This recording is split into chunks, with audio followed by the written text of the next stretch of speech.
Hi everyone, I'm Whitney from Sugar and Sparrow, and today I'm showing you how to make yellow cake with fudgy chocolate frosting, which is the most classic birthday cake in my opinion. I'm super nostalgic for this flavor combination and grew up celebrating my birthdays with the box mix yellow cake, so I have ultra tested this recipe to make it just as moist and fluffy as the box mix, but it's 100% homemade and so easy to make. Here are all the ingredients you'll need. 2 cups or 210 grams of sifted cake flour, which keeps the crumbs supremely soft. If you can't get store-bought cake flour, I have instructions on how to make an easy homemade version in the recipe notes below. 1.5 teaspoons of baking powder plus a 1/2 teaspoon of baking soda. These are the leavening agents that we use to make the cake rise. A 1/2 teaspoon of salt, a 1/2 cup or 113 grams of unsalted butter at room temperature, and 3 tablespoons or 45 milliliters of vegetable oil. The combination of these two as a base keeps this cake rich and moist for days. 1 1/3 cups or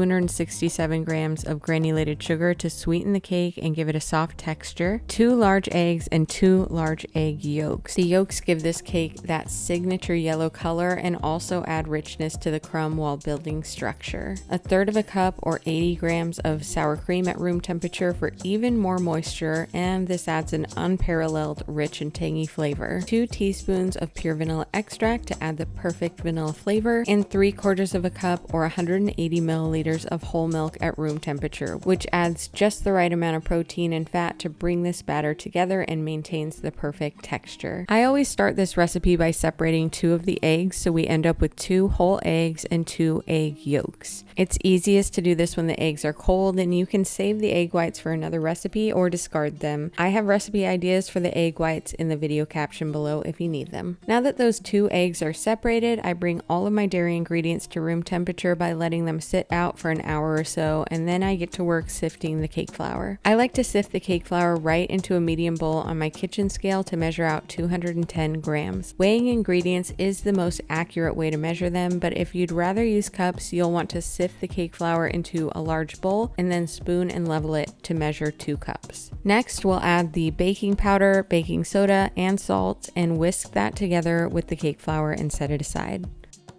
In a large bowl, we're going to add the softened butter and beat it on high speed until it's creamy, which takes about 2 minutes. You can use a stand mixer with a paddle attachment or a hand mixer for this recipe. Once the butter is creamy, add the sugar and the vegetable oil, then continue to mix on medium-high speed until pale and fluffy, and this takes about 2 minutes.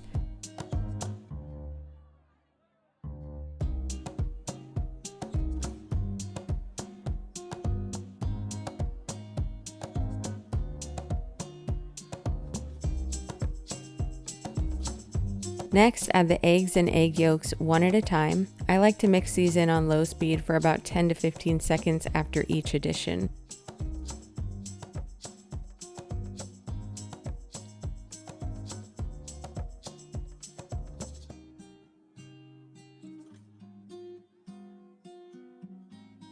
The yolks can be added together.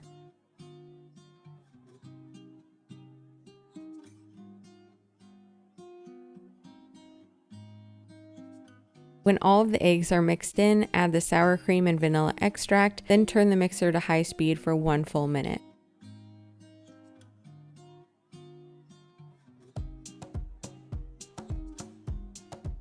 Now I add all the dry ingredients we whisked together in the beginning all at once and mix on low speed until the ingredients just start to combine.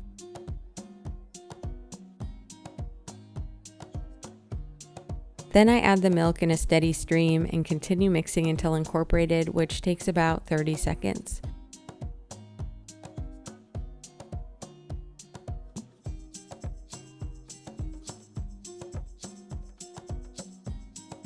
Then I scrape down the sides and bottom of the bowl and give it a few stirs to make sure there are no large lumps. A few little lumps are okay. Pour the batter evenly into cake pans that have been greased and lined with parchment paper circle. You can either use 2 8-inch cake pans or 3 6-inch cake pans like what I have here. Bake the cakes in a 350-degree oven for 28 to 32 minutes until a toothpick inserted comes out clean or with just a few moist crumbs. I like to let the cakes cool in the pan for just a few minutes before before turning them out on a wire rack for an additional few hours of cooling. Once the cakes are cool, I make the chocolate frosting, which I'll post in the recipe below. It's super quick and easy to make, and I could truly eat it by the spoonful. Before I fill and frost the cake with that chocolate buttercream, I level the cake layers. This part is optional, but it ensures each cake layer is exactly the same height and gives you a sneak peek of that super soft crumb. I filled and frosted these yellow cake layers with fudgy chocolate frosting and gave it some rustic texture with a small icing spatula before adding lots of rainbow sprinkles around the bottom edge. Then I topped it with swirls of chocolate frosting and more rainbow sprinkles. It's such a classic birthday cake and absolutely delicious. It totally brings me back to my childhood birthdays, and I am obsessed with how moist and fluffy the cake turned out without having to use boxed cake mix. I hope you get a chance to make it for someone you love or someone makes it to celebrate you. If you love cake, head to my blog at sugarandsparrow.com for all of my cake recipes, decorating tutorials, and ideas for your cake making. You'll also find lots of recipe videos and tutorials on my YouTube channel. Hit the subscribe button while you're there so you'll never miss a new video from me. Thanks for watching.